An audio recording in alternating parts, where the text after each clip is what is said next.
Natural diamond versus lab grown diamond. प्रकृति ही एक चीज में जान डालने का काम करती है और जब हम किसी चीज को लैब में निर्माण करते हैं तब उनमें जान नहीं डाल सकते। जो लोग इस प्रकार के लैब ग्रोन डायमंड पहन रहे हैं उनको पूरा लाभ नहीं मिल पा रहा है। नमस्कार दोस्तों, मेरा नाम है राजेश्वर जैन और आर जेम्स एंड ज्वेल्स के इस YouTube चैनल में आप सभी का हार्दिक स्वागत है। आज मैं एक बहुत ही नए विषय को लेकर आपके सामने आया हूँ। विषय है ज्योतिष में natural diamond versus lab grown diamond. उसे लैब ग्रोन कह दीजिए, फैक्ट्री मेड कह दीजिए या मैन मेड कह दीजिए। जो डायमंड है एक जमीन से निकलता है और दूसरा इंसान ने अपनी लैब में बनाया है। तो क्या लैब ग्रोन डायमंड जो है वो हम एस्ट्रोलॉजिकल यूज ज्योतिषी प्रभाव करने के लिए इसे धारण कर सकते हैं। लैब ग्रोन डायमंड जो है दो विधि से बनाया जाता है। एक को कहते हैं HPHT यानी कि हाई प्रेशर हाई टेम्परेचर और दूसरा है CVD कार्बन वेपोराइज्ड डायमंड। इस विधि से दोनों विधि से पर दोनों को हम एक ही नाम से पुकारते हैं लैब ग्रोन डायमंड। जो भी रत्न हम ज्योतिषी प्रभाव के लिए धारण करते हैं वे सब इस पृथ्वी से निकलते हैं। माइनिंग करके हम खोद कर जमीन से निकालते हैं, वह हम सब के लिए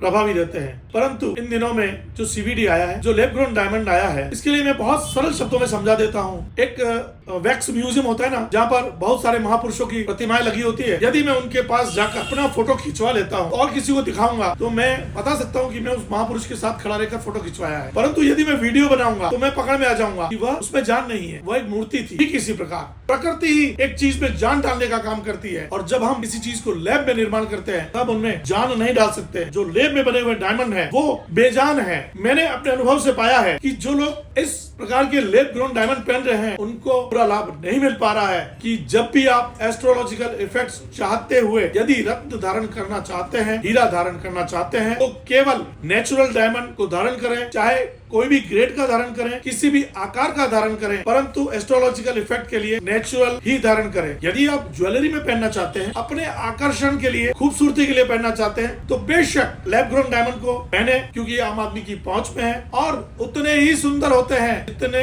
प्रकृति से निकले हुए हीरे होते हैं। ये बात सही है कि दोनों में केमिकल कंपोजिशन जो तत्व है वह कार्बन है, कार्बन की बॉन्डिंग है, परंतु सबसे बड़ा अंतर है उसमें जान का। जो जमीन में बना है उसमें जान है और जो लैब में बना है वो बेजान है। मैं एक बात और कहना चाहता हूँ कि आप मेरे YouTube चैनल से मेरे पास बहुत सारे लोग मैसेज भेजते हैं, चैटिंग करते हैं कि आप जो भी पहनना चाहें उसका वजन अपने एस्ट्रोलॉजर से अवश्य पूछें कि मुझे कितने कैरेट का पहनना है। और दूसरा, आप अपना बजट निर्धारित करें, क्योंकि रत्न ऐसी चीज है जिसमें कई सारी श्रेणियां आती है, महंगे से लेकर सस्ता तक आता है। ये केवल सुंदरता पर आधारित होता है। एस्ट्रोलॉजिकल इफेक्ट के लिए कीमत बहुत बड़ा महत्व नहीं होता है। इसलिए पहले आप अपनी बजट को तय करें, उसके बाद ही हमें कमेंट करिए आपको आज का यह मेरा एपिसोड कैसा लगा। यदि आज आपके कोई अन्य सवाल हो तो मेरे इस YouTube चैनल के माध्यम से आप चैटिंग के माध्यम से मुझसे पूछ सकते हैं। जिन्होंने अभी तक मेरा चैनल सब्सक्राइब नहीं किया है, आज ही इस चैनल को सब्सक्राइब करें, बेल आइकन दबाएं ताकि अगले आने वाले सभी की जानकारी आपको मिल सके। बहुत बहुत धन्यवाद।